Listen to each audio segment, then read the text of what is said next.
Jumpa kembali di MTT Journey Life Story Inspiration of Life dengan tema keyakinan dari jiwa akan kebenaran hidup membuat orang tidak memerlukan firman dan roh Tuhan dalam hidupnya.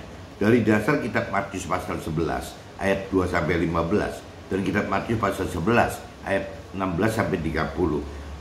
Maksud dari tema pagi ini teman-teman, keyakinan dari jiwa akan kebenaran hidup. Nah, ini jadi banyak sekali orang yang berkeyakinan teman-teman. Biasanya orang yang berkeyakinan adalah orang yang beragama, orang yang sudah mengaku bertuhan, tapi belum atau tidak mengenal akan firman Tuhan dalam dan mengerti firman Tuhan secara dalam gitu teman-teman. Jadi hanya jangan-jangan membaca pun tidak gitu. Karena orang berkeyakinan secara jiwanya, pikiran, perasaan dan kehendaknya sendiri, secara hikmatnya diri sendiri, itu merasa bahwa dia sudah hidup dengan benar teman-teman, sehingga dia tidak terlalu memerlukan akan detail kedalaman firman Tuhan atau apa sih pribadi Tuhan yang sebenarnya gitu. Jadi ya dengan yakin diri saja gitu bahwa dia sudah hidup benar, sudah dalam kondisi benar gitu. Nah, orang yang dalam orang yang berkeyakinan itu biasanya ya kalau memang umumnya ya orang yang baik gitu teman. Jadi ya berkeyakinan itu menyetarakan kebenaran dengan persepsi kebaikan dunia gitu. Padahal kalau bicara kebenaran Tuhan itu kan kebenaran yang dari Tuhan itu kan kebenaran untuk nanti teman, dengan parameter keselamatan akhirat gitu, yang kekal gitu. Sedangkan yang namanya kebaikan dunia, parameternya itu kan parameter bagaimana hidup baik, hidup dengan sosial masyarakat, dengan hubungan manusia dengan manusia di dunia ini teman-teman. Parameter kebaikan itu orang berkeyakinan ya pegangannya hanya kebaikan di dunia ini teman. Sedangkan di dunia secara firman Tuhan, secara Tuhan katakan bahwa di dunia itu adalah sementara. Jadi beda sekali teman. Orang berkeyakinan itu cenderung menjadi orang baik dengan parameter manusia ke manusia, hubungan horizontal manusia ke manusia. Sedangkan kebenaran firman Tuhan itu hubungannya lebih ke vertikal teman-teman. Dan juga parameternya adalah kekekalan di akhirat gitu. Jadi tidak ada batasnya. Kalau di dunia kan cuma 70-80 tahun teman-teman. Firman Tuhan katakan seperti itu gitu. Tapi kalau bicara di alam akhirat, di alam kekekalan, batasnya kan tidak ada teman-teman. Ya hidup di dunia itu berapa persen dari di akhirat gitu, atau dibalik hidup di akhirat itu berapa kali lipat di dunia fana ini. Ini kan yang nggak bisa jadi ukuran teman-teman, karena di alam akhirat itu tidak berukuran gitu. Bahkan Tuhan sering katakan dalam firman-Nya, satu hari itu bisa 1000 tahun, 1000 tahun itu bisa satu hari. Ya itu bukti kekekalan teman-teman. Kalau kita bicara pakai pola-pola dunia ya nggak terpikir gitu. Nah, ini sebelum saya ngedetail teman-teman, jadi maknanya hati-hati jangan sampai kita masuk dalam kategori orang berkeyakinan. Ya, orang berkeyakinan adalah orang yang yakin akan dirinya sendiri, yakin dari pikiran, perasaan, kehendaknya sendiri, yakin dari jiwanya, yakin dari hikmatnya sendiri gitu. Nah, ini yang akhirnya bisa menyebabkan kita orang berkeyakinan ini tidak mengenal firman Tuhan, tidak mengerti firman Tuhan secara dalam, bahkan tidak mengerti rancangan kehendak Tuhan itu lebih dalam gitu, bahkan tidak mengerti janji-janji Tuhan. Jadi hampir tidak mengerti apa-apa teman, cuma yakin saja gitu. Nah, ini saya coba satu-satu saya bacakan teman-teman dari kitab. Teman-teman cari kitab Matius pasal 11 teman-teman. Matius pasal 11 ayatnya saya mulai dari 2 saja teman, 2 ke 6 gitu. Perikopnya masih membawa firman Tuhan, membawa pemisahan bagaimana mengikut firman Tuhan gitu. Jadi firman Tuhan membawakan pemisahan itu gitu. Saya coba masuk ke perikop yang ayat 2 teman-teman. Di sini dikatakan membandingkan antara Nabi Isa dan Yohanes gitu, Yohanes Pembaptis gitu. Nah, ini bedanya gitu teman. Saya bacakan langsung. Di dalam penjara Yohanes mendengar tentang pekerjaan Nabi Isa, lalu menyuruh murid-muridnya bertanya kepadanya, engkaukah yang akan datang itu? Atau haruskah kami menantikan orang lain? Nabi Isa menjawab mereka. Jadi ini cerita Yohanesnya di penjara, teman-teman. Dan Yohanes punya murid-muridnya sunahnya ke Nabi Isa gitu. Nabi Isa itu siapa sih gitu? Apa juru selamat atau bukan gitu? Nah ini dijawabnya gitu. Nabi Isa menjawab mereka, pergilah dan katakanlah kepada Yohanes, apa yang kamu dengar dan yang kamu lihat. Orang buta melihat, orang lumpuh berjalan, orang kusta menjadi tahir, orang tuli mendengar, orang mati dibangkitkan, kepada orang miskin diberitakan kabar baik, dan berbahagialah orang tidak menjadi kecewa dan menolak Nabi Isa gitu. Nah jadi Nabi Isa cuma mengatakan begitu, tidak ribut dia itu juru selamat atau tidak. Maksud Nabi Isa ya coba murid-muridnya Yohanes lihat aja gitu apa sih yang diperbuat oleh Nabi Isa. Ya mujizat, teman-teman. Jadi banyak sekali yang dibuat oleh Nabi Isa, bentuknya itu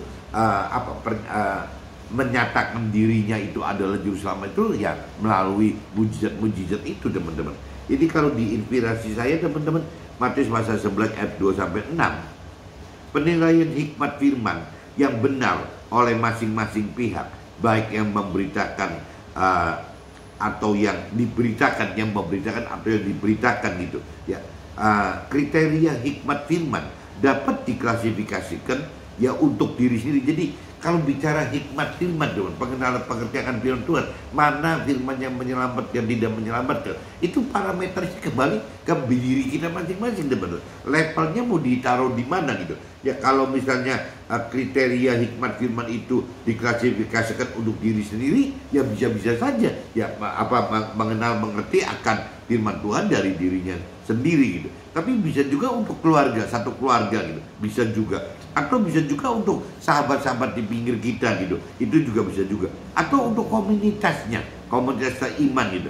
Atau di media sosial. Ini kan beda kelas, teman-teman, untuk menyampaikan klasifikasi itu beda. Waktu kita berani parameternya untuk menyampaikan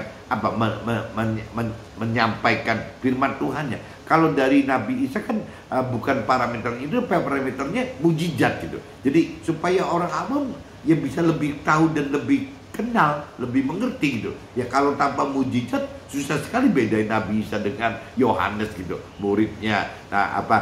Yohanes Pembaptis sebagai pemulanya dari Nabi Isa. Ya Nabi Isa cuma simpel aja ya, lihat aja dari mujizat, lihat saja yang dengan perbuatannya gitu. Nah sama, teman, untuk hikmat firman juga kalau menurut saya ya lihat aja dari seberapa hikmat firman yang berani dilemparkan kepada siapa. Ya kalau kepada diri sendiri kan pengen salah pengen benar juga tidak ada kritik saran, teman. Tapi kalau kita bicara melemparnya udah langsung ke media sosial, ya pasti ada kritik saran gitu. Bahkan mungkin bisa timbul hujatan kali. Yaitu konsekuensinya, teman. Jadi parameternya begitu, teman-teman. Jadi ada klasifikasi yang kita lemparkan masalah hikmat firman itu untuk diri kita sendiri, atau untuk keluarga kita, atau untuk sahabat kita, atau untuk komunitas kita, bahkan sampai ke media sosial. Secara rasio yang diberitakan di media sosial ya akan dapatkan kritik dan saran. Bahkan tadi saya bilang makian gitu, cercaan, makian, segala macam gitu.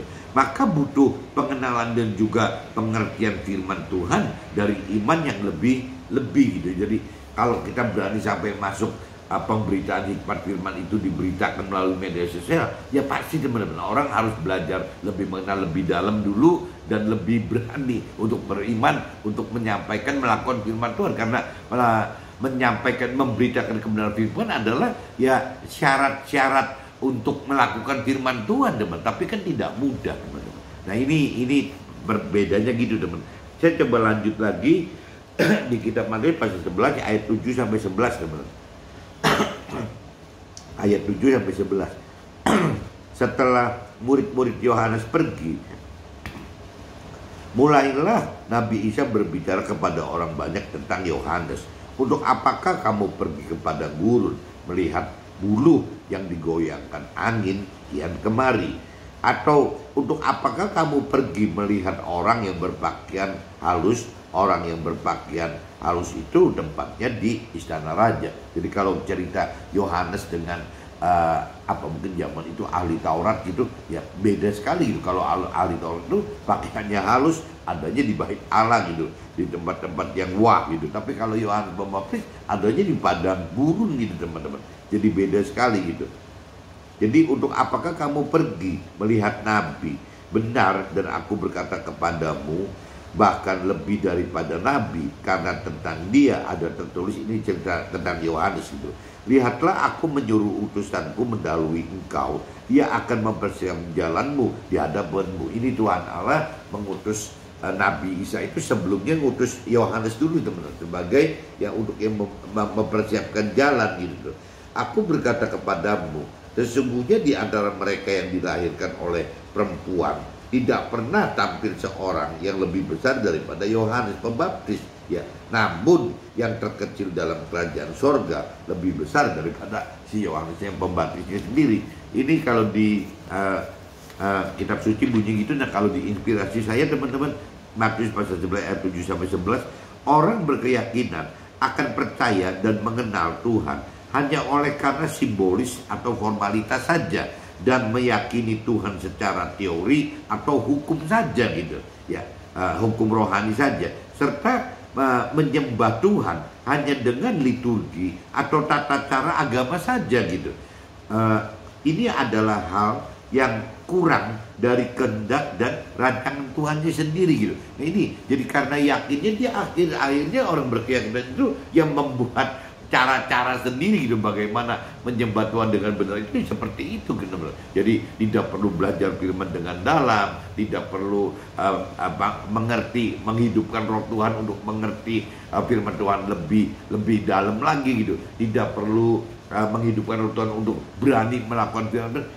Tidak teman ya, orang berkeyakinan dengan yakinnya sendiri bahwa ya mereka sudah melakukan firman Tuhan gitu, mereka sudah mengenal, sudah mengerti dan sudah melakukan firman Tuhan. Tapi versinya orang keyakinannya sendiri teman, versi dari jiwanya sendiri, versi dari pikiran perasaan kehendaknya sendiri gitu, versi dari hikmatnya sendiri, bukan yang dari hikmatnya Tuhan teman-teman. Nah ini bahayanya orang-orang yang berkeyakinan itu seperti itu teman-teman. Kita lanjut di kitab Matius pasal 11 teman-teman, ayatnya 12 sampai ke 15 teman-teman. Sejak tampilnya Yohanes Pembaptis hingga sekarang, kerajaan sorga diserong dan orang yang menyerongnya mencoba menguasainya. Sebab semua nabi dan kitab Taurat bernubuat hingga tampilnya Yohanes. Dan jika kamu mau menerimanya, ialah Elia yang akan datang itu. Siapa bertelinga hendaklah dia mendengar. Nah, kalau di inspirasi saya teman-teman,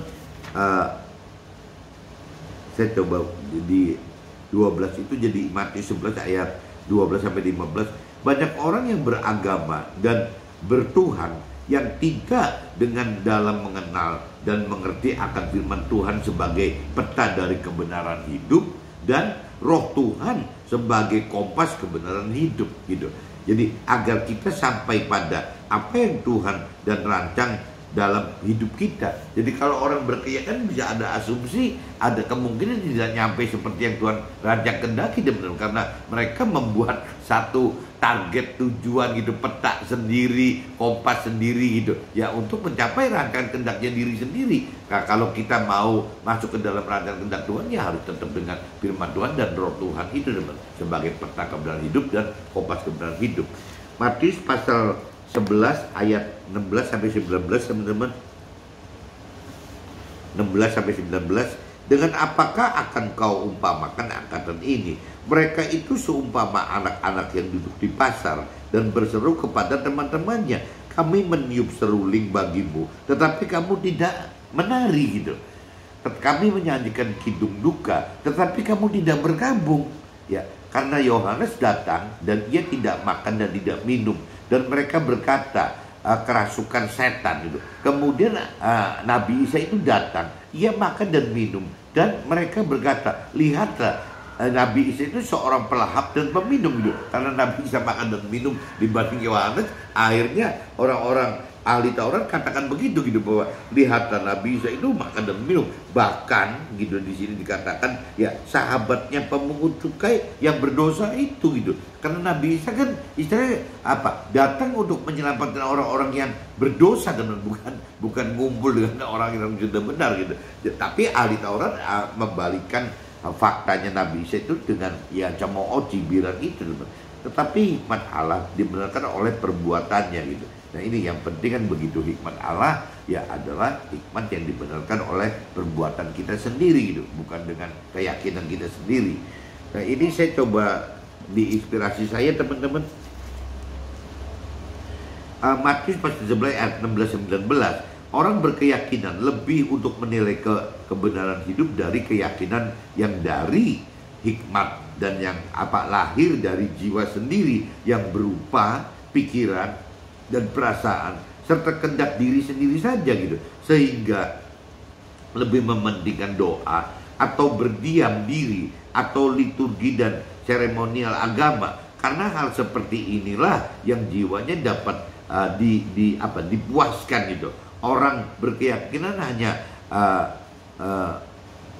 bertuhan, orang berkeyakinan hanya bertuhan di area jiwa saja, sedangkan Tuhan ada di area roh kita dan rohnya Tuhan sendiri gitu. Nah ini bedanya antara orang berkeyakinan dengan kita seperti ini teman-teman. Jadi orang berkeyakinan itu hanya beranggapan Tuhan dan firman Tuhan itu hanya di area jiwanya orang berkeyakinan saja. Padahal kalau yang Tuhan inginkan kan, kalau kita bicara bertuhan yang benar itu kan bagaimana kita menempatkan Tuhan itu, firman Tuhan itu, roh Tuhan itu di areanya roh kita teman-teman. Tidak bisa di jiwa kita, ada di roh kita gitu. Jadi beda sekali teman-teman antara keyakinan ada di jiwa gitu, sedangkan Tuhan pengen firman Tuhan dan roh Tuhan itu ada di roh. Jadi beda sekali, kita mau menempatkan. Nah ini balik lagi, orang berkeyakinan kadang-kadang tidak mengerti teman, bahwa manusia itu terdiri dari tubuh, jiwa, roh. Jadi tidak bisa membedakan antara jiwa dan tubuh dengan roh gitu. Kalau tubuh mereka udah bisa bedakan, tapi jiwa dengan roh itu mepet-mepet sekali teman-teman. Nah orang berkeyakinan tidak bisa menganggap roh itu sama dengan jiwa, jiwa itu sama dengan roh. Sedangkan dari kacamata firman Tuhan, dari kacamata Tuhan, dari kacamata rohani, jiwa dan roh itu beda sekali teman-teman. Roh itu kan bicara kekekalan, kalau jiwa itu bisa bicara duniawi. Jadi memang mesti belajar lebih dalam teman, untuk orang berkeyakinan itu tidak bisa cuma meyakini diri sendiri saja gitu. Nah ini kalau saya lanjutkan lagi di kitab Matius pasal 11 ayat 20-24 teman-teman. Perikop itu judulnya Nabi Isa mengecam beberapa kota. Lalu Nabi Isa mulai mengecam kota-kota yang tidak bertobat, sekalipun di situ Nabi Isa paling banyak melakukan mujizat-mujizatnya. Celakalah engkau Korasin, celakalah engkau Betsaida, karena jika di Tirus dan di Sidon terjadi mujizat-mujizat yang telah terjadi di tengah-tengah kamu, sudah lama mereka bertobat dan berkabung. Tetapi aku berkata kepadamu, Nabi Isa berkata kepada mereka, pada hari penghakiman tanggungan Tirus dan Sidon akan lebih ringan daripada tanggunganmu. Jadi kalau kita berkeyakinan malah lebih berat dosanya teman. Dan engkau Kapernaum, apakah engkau akan dinaikkan sampai ke langit? Tidak, engkau akan diturunkan sampai ke dunia orang mati. Karena jika di Sodom terjadi mujizat-mujizat yang telah terjadi di tengah-tengah kamu, kota itu tentu masih berdiri sampai saat ini. Tetapi aku berkata kepadamu, pada hari penghakiman tanggungan negeri Sodom akan lebih ringan daripada tanggunganmu. Nah ini kalau diinspirasi saya teman-teman, Matius pasal 11 ayat 20-24, Tuhan akan mengecam kepada orang yang tidak bertobat sekalipun mujizat terjadi, karena mujizat selalu dikonversikan dengan keyakinan diri yang dari jiwa, bukan dengan iman kepada Tuhan yang dari roh gitu. Orang berkeyakinan tidak kaitkan firman Tuhan dengan roh Tuhan, sehingga tidak terjadi mujizat-mujizat Tuhan itu. Nah ini kalau saya lanjut lagi teman-teman di yang terakhirnya di kitab Matius pasal 25-30, 25-30, perikop judulnya ajakan juru selamat, ajakannya si Nabi Isa gitu. Pada waktu itu berkatalah Nabi Isa, aku bersyukur kepadamu Tuhan langit dan bumi. Karena semuanya itu engkau sembunyikan bagi orang bijak dan orang pandai, tetapi engkau nyatakan kepada orang kecil. Ya Bapa, ya Tuhan, itulah yang berkenan kepadamu. Semua telah diserahkan kepadaku oleh Tuhan Allahku, dan tidak seorang pun mengenal anak selain Tuhan Allah sendiri, dan tidak seorang pun mengenal Bapa Tuhan Allah selain anaknya, dan orang yang kepadanya anak itu berkenan menyatakan, marilah kepadaku semua yang letih, lesu, dan berbeban berat, aku akan memberi kelegaan kepadamu. Pikulah kuk yang kupasang dan belajarlah padaku, karena aku lemah lembut dan rendah hati, dan jiwamu akan mendapat ketenangan lebih, sebab kuk yang kupasang itu enak dan bebanku pun ringan gitu. Nah ini kalau saya diinspirasi saya teman Matius pasal 11 ayat 25 sampai 30, ajakan keselamatan yang dari Tuhan hanya akan berhasil bagi orang yang tidak dengan dasar keyakinan diri gitu.